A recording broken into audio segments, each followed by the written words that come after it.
Hey everybody, it's Gecko here, back with another nightly walk and talk. Today I'm trying something new on my video. I'm filming this in cinematic mode. As you notice, only my face is in focus and the rest of everything behind me is blurred. So it focuses better on cinematic mode than it does in regular video mode. So I'm gonna do this and see how it looks in the finished video when it's done. Now, I know I've been filming several videos the past like 2 weeks, but I haven't never gotten around to actually editing them together and putting out a video. And for that, I apologize. But it's been a crazy week.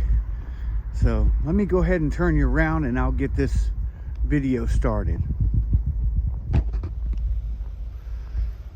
All right, well, I guess the first thing I should say, I'm coming off of a 5-day work week.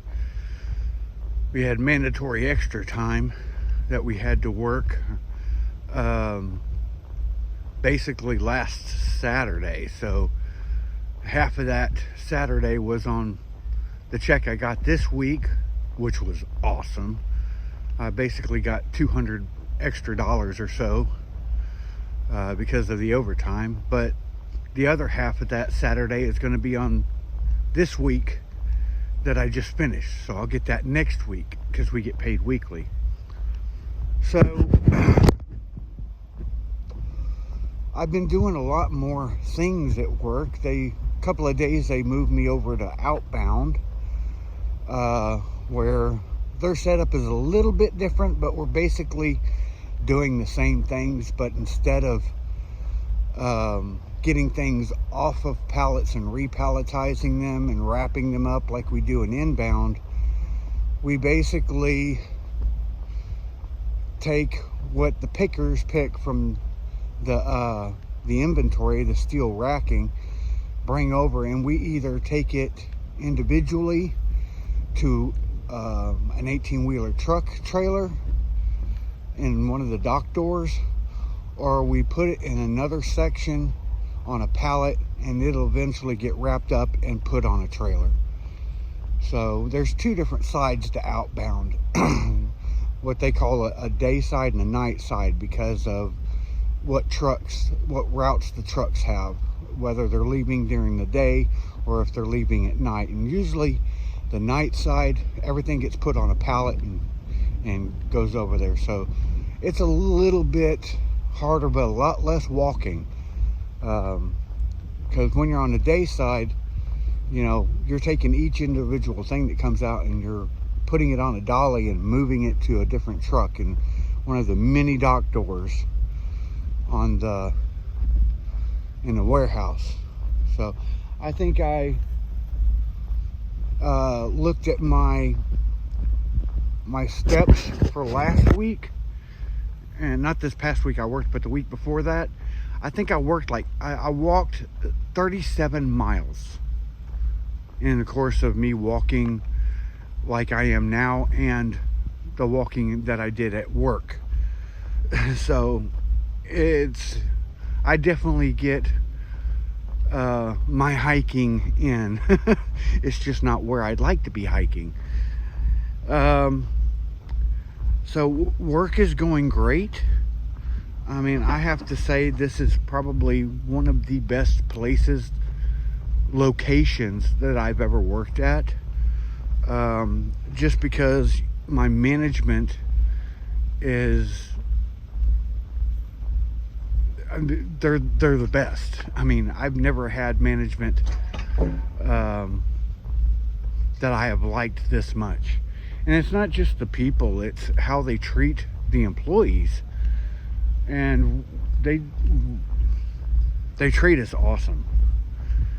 And it's so upbeat and they're so friendly, but they still, it's job detail oriented, and they still get their instructions out and they still supervise you and coach you when you do something wrong, and you don't feel like they're bitching at you or they're yelling at you or anything, which helps.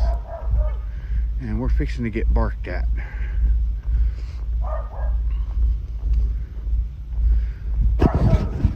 And I've just noticed so much of a difference. Hold on.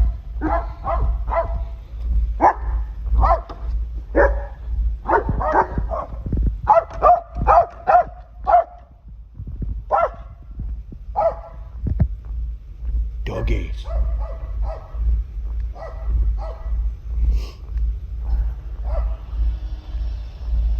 Anyway, between the work I've been doing, working on the dock, down stacking pallets and rewrapping them, which, by the way, can make you very dizzy because you're going around and around and around and around in a circle. And I wrap fast, so I really get dizzy. And of course, with what I have going on with my family medical history, I have to be careful because both my birth father and my birth sister Jody have been diagnosed with Meniere's disease, which basically the symptoms of Meniere's disease. Hold on.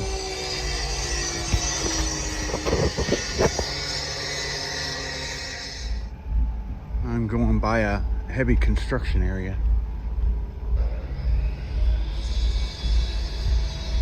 Anyway, the symptoms for Meniere's disease is vertigo, which is kind of like a inner ear imbalance where you lose your balance, but also tinnitus, the ringing in the ears, and headaches. And I have all of those symptoms, so it could be that I have Meniere's disease. I've just never been diagnosed with it, and it's kind of like MS. So you can't really, because like MS has so many different symptoms that it's hard to get a diagnosis for it, because each case of MS is different, and that's multiple sclerosis.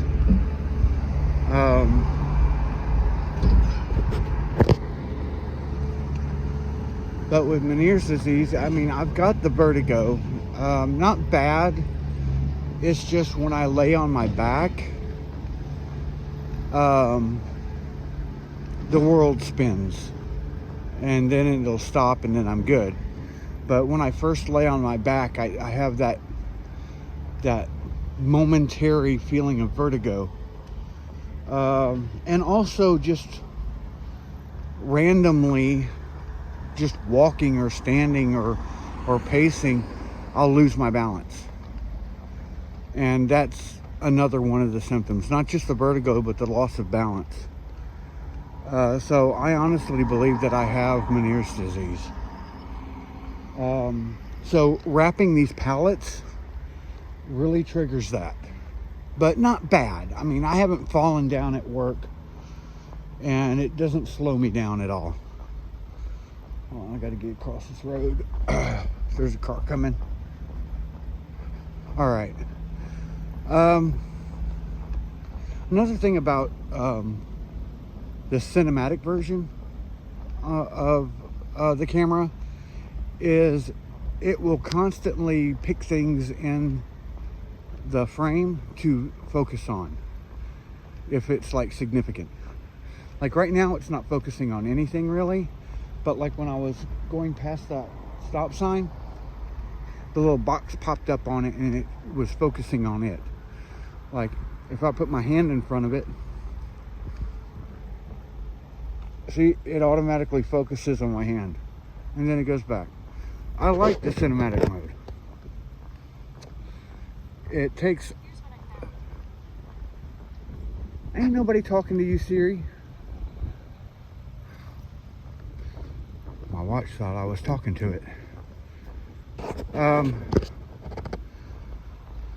So between working on the dock and doing those things, I've also been driving my forklift, my turret truck, a lot this past week, which is good for my back anyway, because when I was on outbound Sunday, or Saturday rather, on our mandatory extra day, and you're moving a lot of heavy items because it's an XL facility. Everything is big, everything's heavy, and everything's large.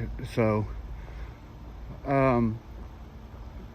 doing that all night, going back and forth from the staging area to in the trailers, my back was hurting the next day. And I told him, look, if at all possible, can you have me on turret, because the turret truck has a seat you sit down in. So basically I'm working the entire shift sitting down, which is better for my back. And I've been on turret most of the week. There's a couple of times they pulled me off to the dock to work inbound, but I didn't have to go to outbound but that one day. I mean, I can do it. It's just I've got to be popping ibuprofen. So, and I keep hoping the more I do it, the more my back will strengthen and it'll be better. But the thing about my back is I've got those knots. Those muscles have knotted up right next to my spine, and of course it presses on those nerves. And those knotted muscles never release. I mean, it's been years since this first started happening, and they've never released. And it's because of that injury I sustained while I was in the military.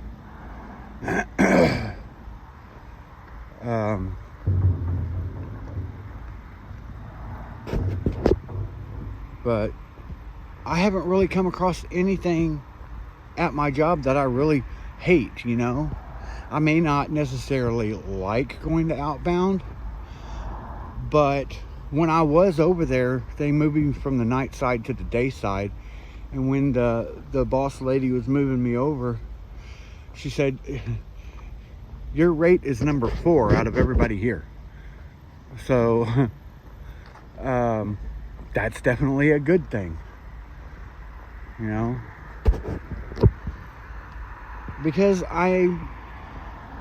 the speed at which I work is faster than almost anybody else there.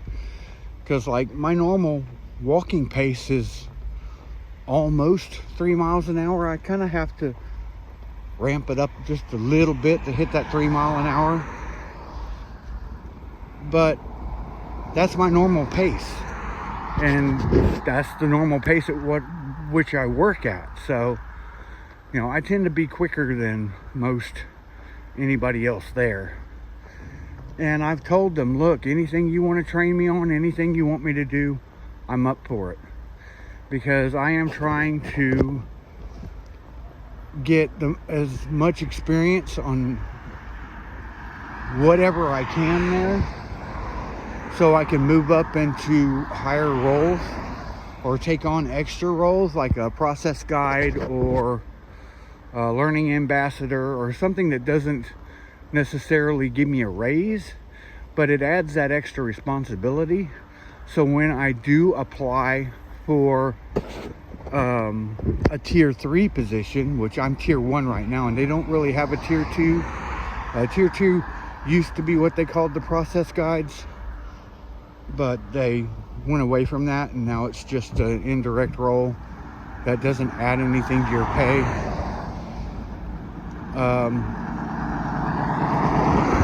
But once I do apply for a tier 3 role, all of that experience will help. And I'm trying to make myself as indispensable as possible. So, you know, when I do go out and hike the Appalachian Trail, I'm going to try to do that on a personal leave of absence.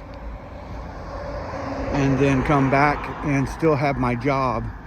But now I've made myself so indispensable that, you know, they'll look favorably on it. And there is also the possibility, I was talking with my wife yesterday, and we were talking about the whole renewing the lease and what the girls are doing. And I knew that we had decided to sign another year's lease because the eldest daughter is looking to graduate in May of 2024, which is when our lease is up for this newly signed lease, the 1-year lease coming up. And then the other daughter is doing her college from Arizona State University online. So it's 100% online. She can do it from anywhere. And my wife was talking about possibly moving up to Oregon, where her friend Alexis is, and that's the person that she's wanting to get together and do their intentional community with. So we're looking at possibly moving to Oregon in 2024. Nothing's definite yet, but we're thinking about it. So I got on there and I was looking at what Amazon facilities were nearby Eugene, Oregon. And the closest one was actually in Salem, Oregon. And it's like an hour drive. So it's doable. You know, and after my 30 days was up, which today is 30 days, I'm eligible for transfers to other facilities, to other departments. Like I could transfer to Outbound if I wanted to, or things like that. Now, starting in December, at my 90 days, I'll be eligible for the Career Choice program, which is basically they will pay for you to go to college. Like they will cover 100% of tuition plus books. If it's a course that can be used within the Amazon world, which I was honestly possibly looking into, but I still owe $5,000 for the last semester that I went to college. So I don't know how that would work. I'd have to sit down and talk to HR about it. If I can possibly go with another college and not have to deal with my transcripts and just start fresh on a degree and maybe go into logistics. Because, you know, I was going to college for geography and sociology. So going into logistics isn't that much of a sidestep. And logistics is something that Amazon can use.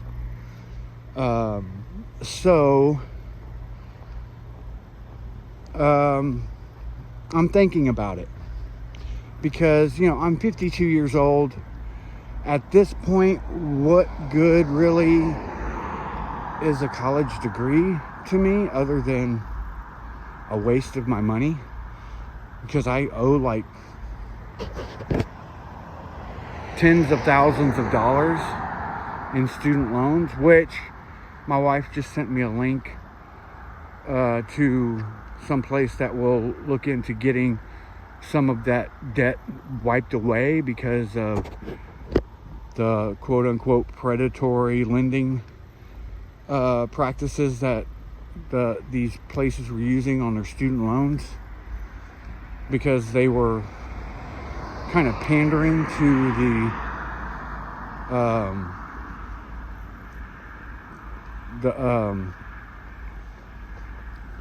the people that weren't making a lot of money, who weren't going to make a lot of money, and racking up their debt. So they said they could like forgive up to like $20,000 worth of student loan debt if you were also getting Pell Grants, which I was. So I have to do that, my 3 days off, and see how much they will forgive.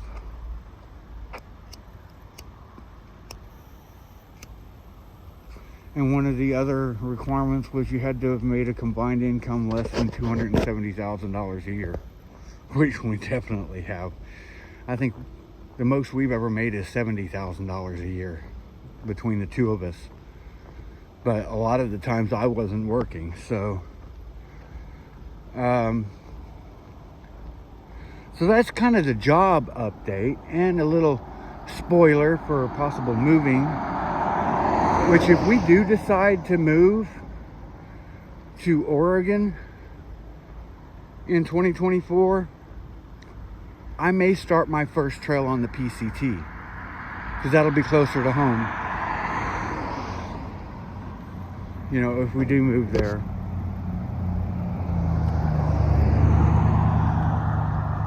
But I don't know. It's just a random thought that just popped into my head. So, but if we do move there, I would seriously consider doing the PCT first, the Pacific Crest Trail, since it goes right by Eugene, Oregon.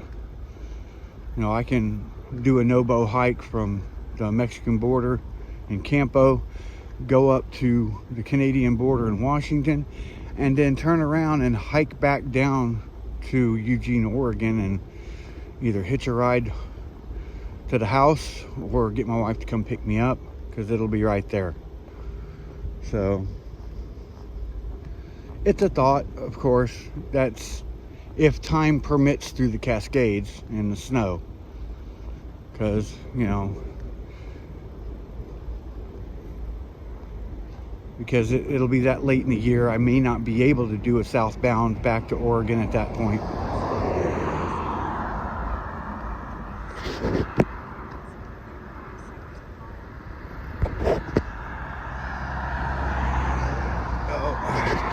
Doing slightly under 3 miles an hour because I'm talking to you guys. All right, the next little tidbit of information is me and my wife's anniversary is coming up in December 2nd, and we were wanting to go do something for our anniversary. So we were racking our brains on what we wanted to do. Did we want to go to New Orleans? No, I don't like New Orleans. Did we want to go to Fredericksburg and do a wine tasting tour? I'm like, no, we can do that anytime. It's right here close to home. And of course, you know, we've been to San Antonio and done the whole haunted hotel thing for the first 2 anniversary trips that we did. So, you know, we didn't really want to do that again. So we're just racking our brains, and of course it's winter. So she doesn't want to go snow skiing because she doesn't want to risk hurting herself, and she's the one that makes the most money in the family, which I get. You know, and with her health issues she'd had in the past with her weak leg and her what we thought was MS, she doesn't want to tempt fate, so I totally get that.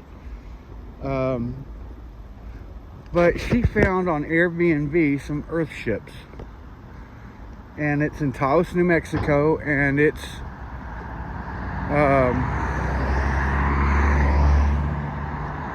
basically being rented by Michael Reynolds, which is the father of the Earthships. Come on, dude.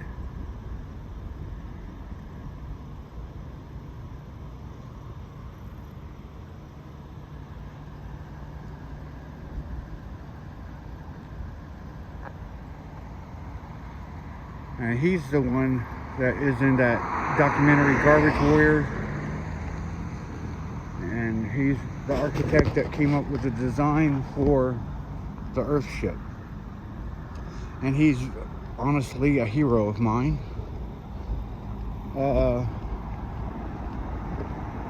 And I would love to have the chance to meet him, which she emailed him or put a note in there with the Airbnb reservation saying, you know, it's our anniversary and my husband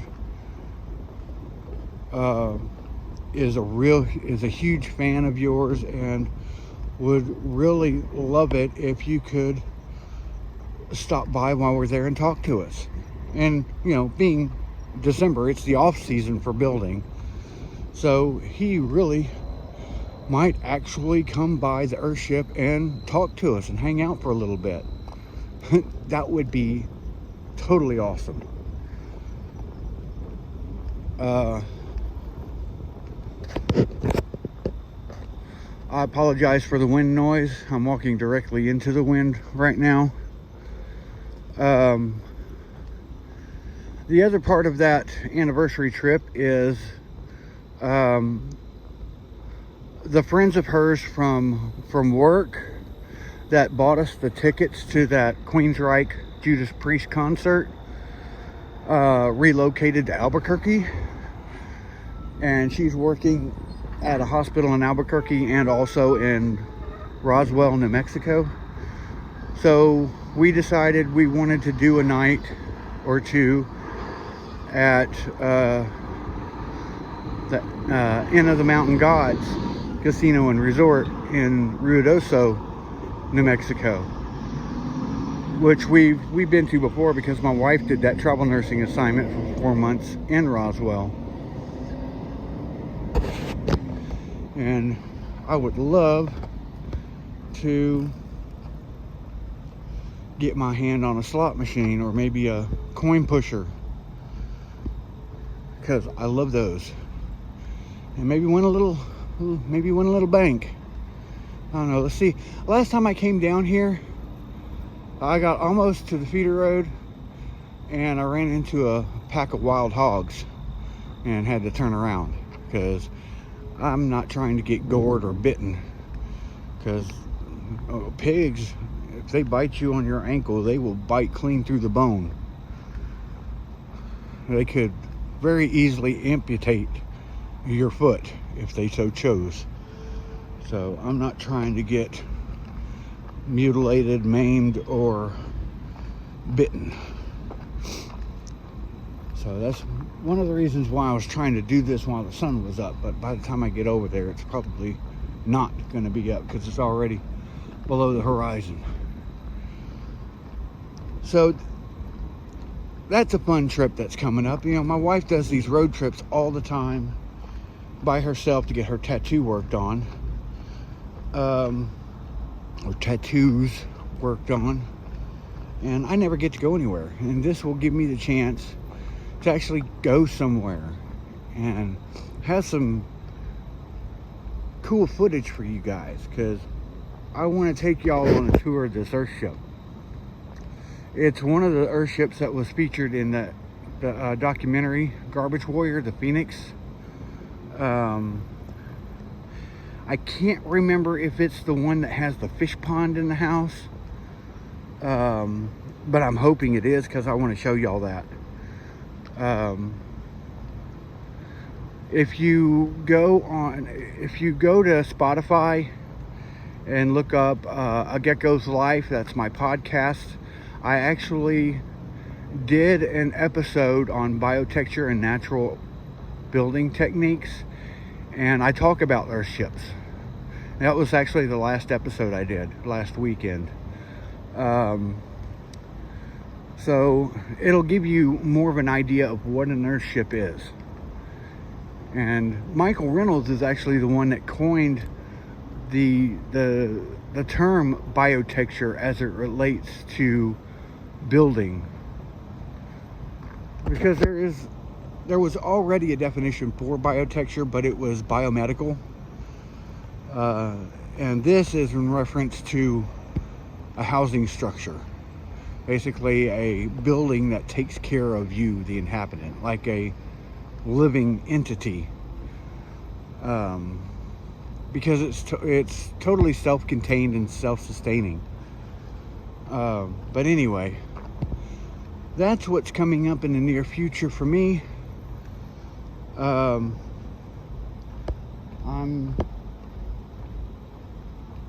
just focusing on work right now, and also these upcoming trips, and possibly moving. I want to by the time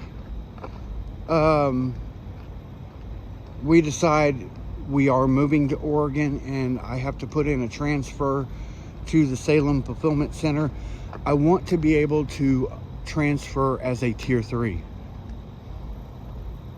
or maybe in like HR or health and safety or something like that, something that's not on the production floor, so to speak. Whether it's stowing, whether it's packing. I would rather be in an indirect tier 3 role that doesn't rely on metrics, because from past experience with fulfillment centers, I can't keep up with the metrics. I was fired once, and I came back as a seasonal employee, and I wasn't going to meet the metrics again, so I resigned, and then I tried it again with a different department, and the whole pandemic happened, and I wasn't able to wear a face mask, and they didn't approve my medical leave of absence, so it was either get fired or resign, and I resigned again, made sure that I was rehireable, and now I finally found a role that I can do that's not metrics based per se. It will be, but I think it's something that I'm going to be able to do and not have to worry about metrics. So, and while I'm not having to worry about metrics, I can concentrate on getting as much experience in inbound as I can, working different areas, getting different responsibilities, and working my way up to that tier 3. And it's just been a great experience so far. I've been there a month, and I'm still loving it.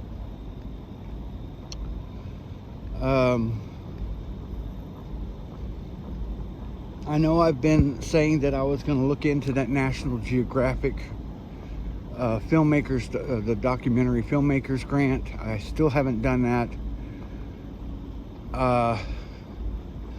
I'm definitely 100% going to look into that this weekend on my 3 days off, and figure out what I'm going to do with that. I heard back from one of the grants that I applied for on Hello Alice. I didn't make the cut, but there's still 3 more that I'm waiting on to see if I get the funding. So, fingers crossed.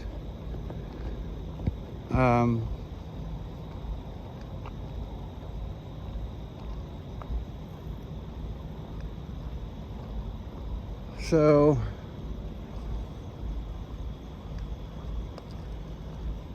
another thing I wanted to talk about that I talked about in my last video that didn't get posted, whenever the lottery, like the Mega Millions or Powerball, gets up to a certain amount, usually it's like the lump sum amount, being like 250 million, I'll start buying tickets. And it's been there lately, so I've been buying tickets, you know, just one ticket per drawing period, and because, you know, I don't want to spend a lot of money on something where the odds are so bad at winning. But, you know, you're not going to win if you don't play. So you got to play to win. So I buy a ticket.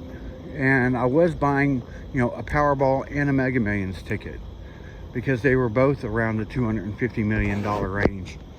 And of course, about a quarter of that gets taken out in lotto tax. So you only end up getting like 3/4 of that amount, which is still a shit ton of money. What is that? Oh, it was one of the things from the road cones. This is the areas that I have to watch out for the feral pigs. I don't see anything yet. You don't necessarily see them, you hear them.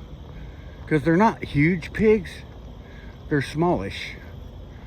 But they can still do a lot of damage. And it's a whole herd of them. A pack of them. Whatever the terminology is for multiple pigs in a group. I mean, there's different terms for different animals. There's a murder of crows, a pack of dogs, a pride of lions, a clouder of cats, a flock of geese, or a flock of sheep. It's weird how the etymology of these words just are different for the exact same thing for an animal. It's just weird. Anyway,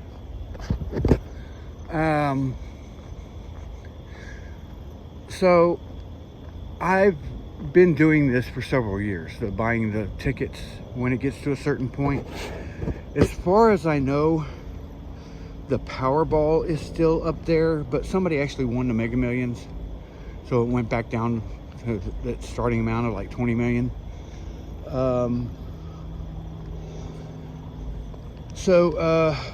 Basically, if I won,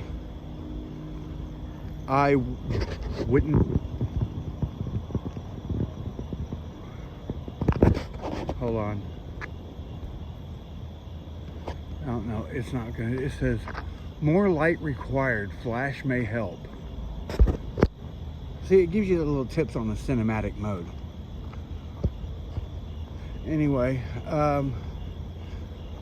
so I'm just gonna go ahead and talk through this. I wouldn't tell my wife because she doesn't know I buy these tickets. Of course, if she watches this episode, she'll know. But and then whenever I won, the next day that the Texas Lottery Commission office is open in Austin, which you have to go to an office to claim prizes over a certain amount, and not just any office. It has to be one that deals with payments, which the one in Austin definitely does, because it's the headquarters for the whole state. I would drive my truck there and go turn in my ticket, and hopefully by the time I leave, I got a direct deposit for that amount, or they hand me a check, or however that works. And then once it was in my account, I would transfer 50 million of it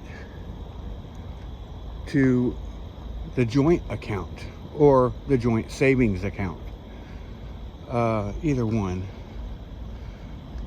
And basically that would be to help her get her intentional community up and running.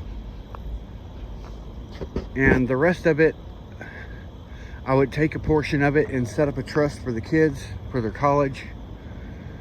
And that would be something I would do jointly with my wife, making the decisions and the plans and everything, because she would be a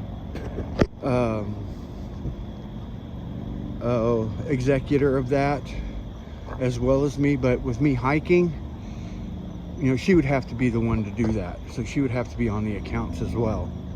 And I would also want to try to set up a trust for my grandson. There's something over there. Hopefully it's not those pigs. I don't need nothing running out at me. Hopefully it's just a deer or a rabbit. And I'm talking, I'm not really paying attention to what's on the side of the road, so I've got to keep my eye open. But I mean, I would hope that they would be all right with that, because I would want my grandson to have every opportunity he can growing up and be whatever he wants to be, and not have finances for college being an issue. But I don't want them or my kids to become dependent on having so much money and having it basically ruin their work ethic or anything, because working and getting a career and everything, it's satisfying, and accomplishing those goals and everything is rewarding. And it would teach them the value of working for what you get. I mean, I know living paycheck to paycheck isn't fun by any means, but if they're going to have a career, and like a doctor or lawyer or physicist or whatever it is that they want to do, I want them to be able to do it. Follow their passions, follow what they're good at, But having money and everything like this it's better for an older person to have that than a young person, because a younger person doesn't necessarily know how to manage their finances, and if they hold on, I gotta focus on it. There we go. Okay, well, we're losing our focus. Damn it.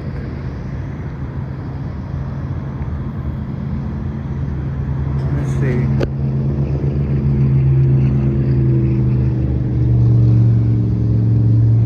All right. Anyway, so I'd want to set those trust stuff. I'm kind of going off topic. But there's some other things that I want to do with this money. There's several people that I truly admire that I would want to help out and gift them with like $1 million each. First off is Darwin on the Trail. He has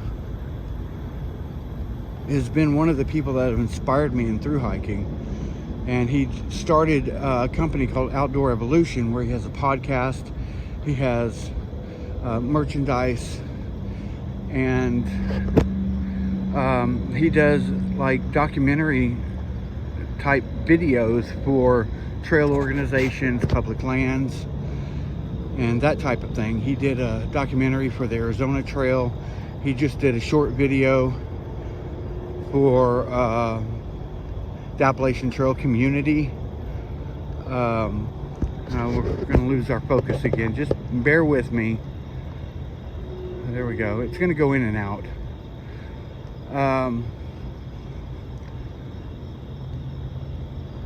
So I would want to gift him with that to help him with his business, so he wouldn't have to worry about where his financing's coming from, and he can get the equipment that he wants to get, that he really needs, the quality, you know, and be able to go wherever he wants to go and not have to worry about where his paycheck, where his financing is coming from. And I also want to offer that same gift to Dixie from Homemade Wanderlust, Jessica Mills. She has been one of the most outspoken supporters of thru hiking out of anybody that I've seen, with her gear reviews and her hiking tips and thru hiking hacks and just all kinds of things you have to be mindful of on the trail, answering questions, just totally there for the thru hiking community. She has inspired a whole generation to get out there and thru hike.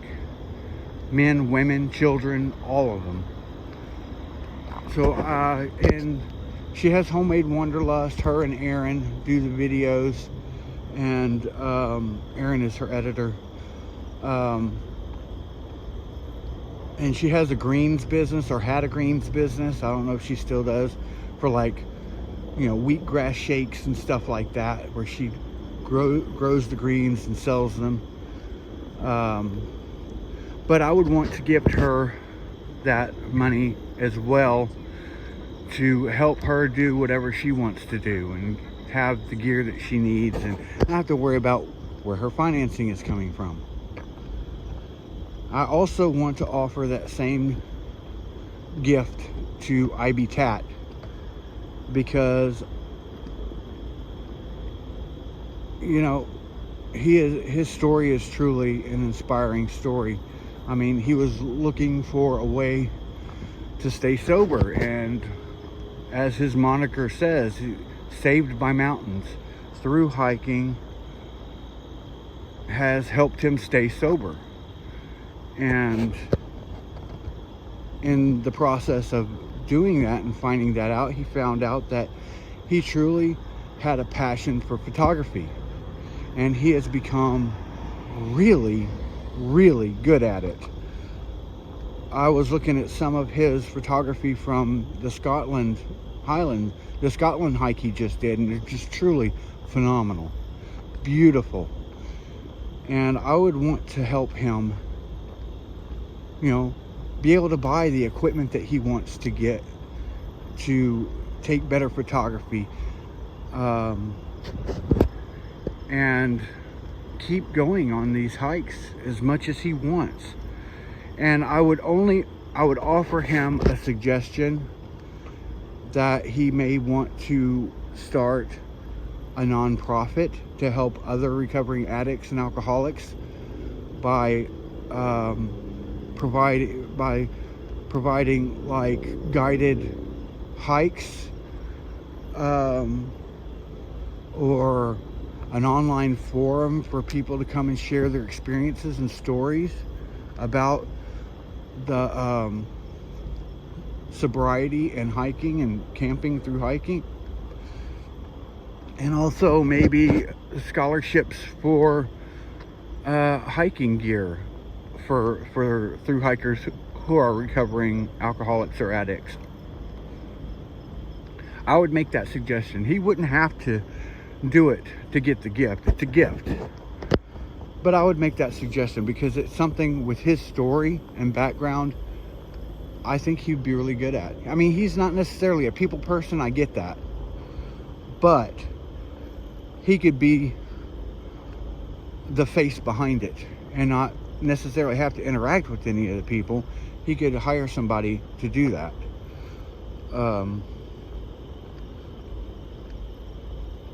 But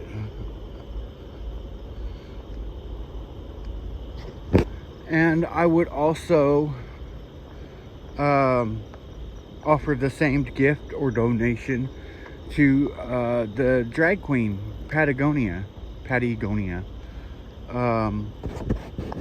who is a strong supporter of public lands and national parks and hiking. and also queer leadership in the LGBTQIA community. And I totally believe in that. I respect her for that, and I want to help with that. So I would donate that to their cause as well.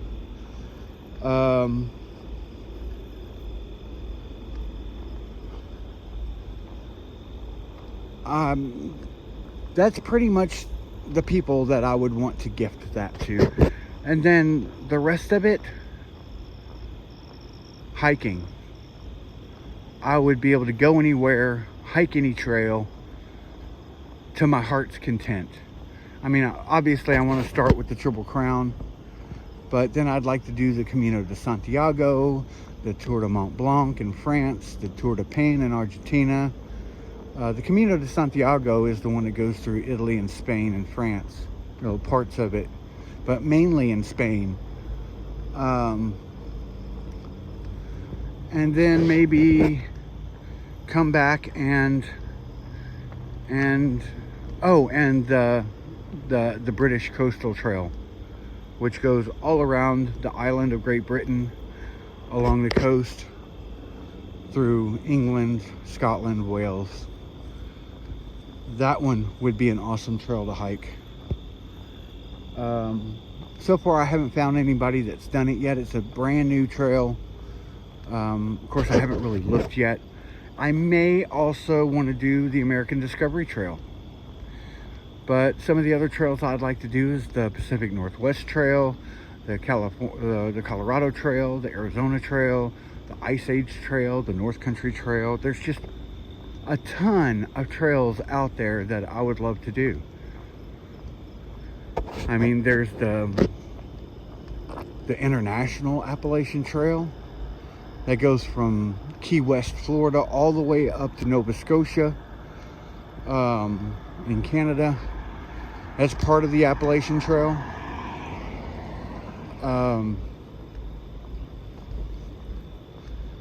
There's just all kinds of different trails, and there's a new trail that they're building, the Great Plains Trail, that basically goes from Guadalupe Mountain here in North Texas all the way up to two northern terminuses, one in North Dakota and one in Montana, through the Great Plains and through the Dakota Badlands.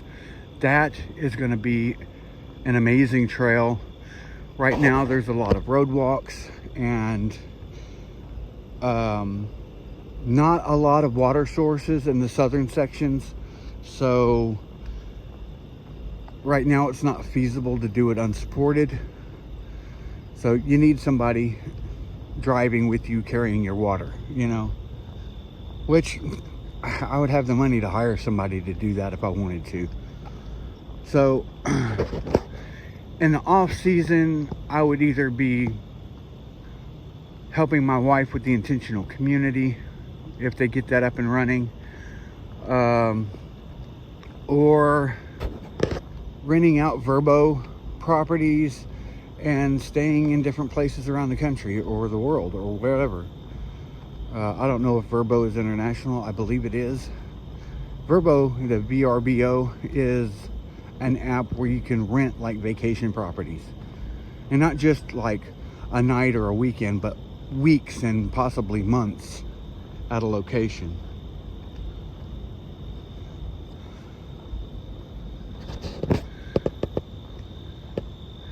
And just being there in those rentals for the times that I'm between trails. And then when I'm finally gotten to a point where I'm done through hiking, I thought about starting my own intentional community and having it focused on like being an eco village and focusing on sustainability and the biotexture and natural building techniques and permaculture and things like that. But I would definitely have to educate myself and get credentialed to become a permaculture teaching instructor. I would have to get my permaculture certificate and the teaching certificate through a recognized organization. Nobody's talking to you, Siri. Oh my God, my watch. And then with natural building techniques, Michael Reynolds has the Earthship Academy, which is in Taos at Earthship Biotexture. And basically they're like 14-week intensives where they teach you every aspect of building an Earthship, and you get credentialed, and you can be an Earthship consultant and work with subcontractors and actually go out and build Earthships yourself. And I would want to find other little workshops and everything for like cob and earth bag, earth brick, all the other different techniques for building with natural materials.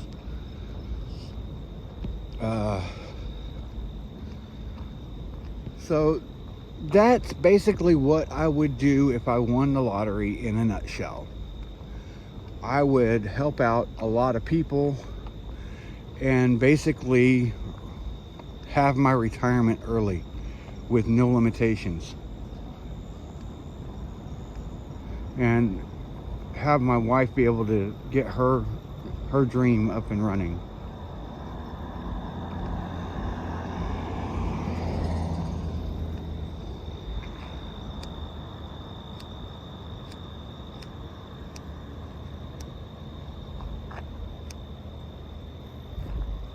Sorry about that.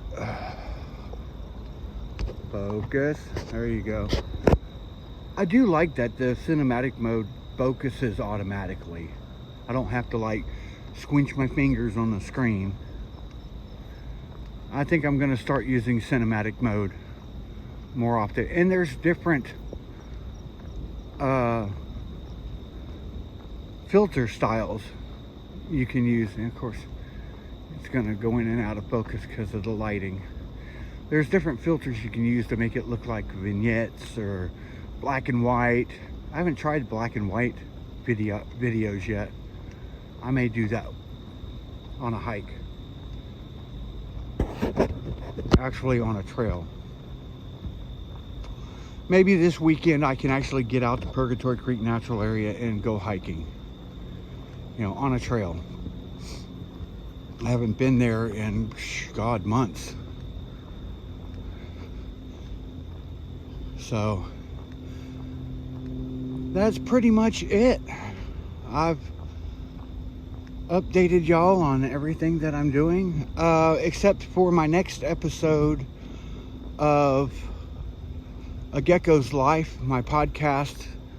I'm going to be talking about my philosophy of divinum sustenere, or divine sustainability. I've already done an episode on permaculture. I've done an episode on natural building techniques.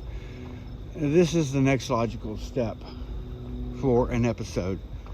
So I am going to be talking about that. So that will also be this weekend as well. I'll have that up and ready. Because basically I make those like I make these videos. I get out walking and I just talk into the microphone.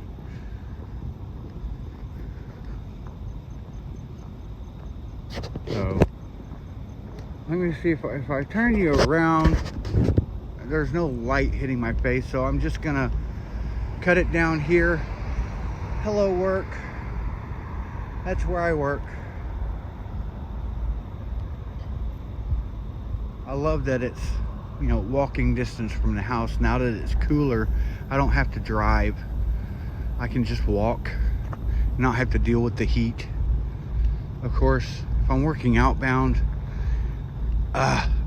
walking home is a bitch because your feet hurt, your legs are sore, your back is sore. On those days, and of course you never know when you're going to be working in outbound because it's labor share. You know, you go in for inbound and say, hey, we need 4 people to go work an outbound, and they pick 4 people. You never know if you're going or not. So anyway, and of course the more I do it, the better conditioned I'll be for it. But anyway, if you haven't done so already, hit that subscribe button. We're still floating at 172 subscribers. So share the channel with your friends and family, anybody who likes hiking, through hiking, camping, backpacking, listening to kooky guys talk about their lives, you know, because we got that in spades. And if you found any entertainment value or worth in this video or any other video I've done for Gecko's Trails, hit that like button and show a brother some love. And while you're at it, go ahead and swipe that notification bell to be notified anytime I upload a new video to Gecko's Trails. That being said, y'all stay safe, y'all stay sane, and get out and hike a trail. You'll thank me for it, and you'll feel so much better. And I have to admit, I do love that outro monologue. I'm glad I came up with that. It just says everything that I want to say to everybody in memorable words. So until next time, this is Gecko saying bye.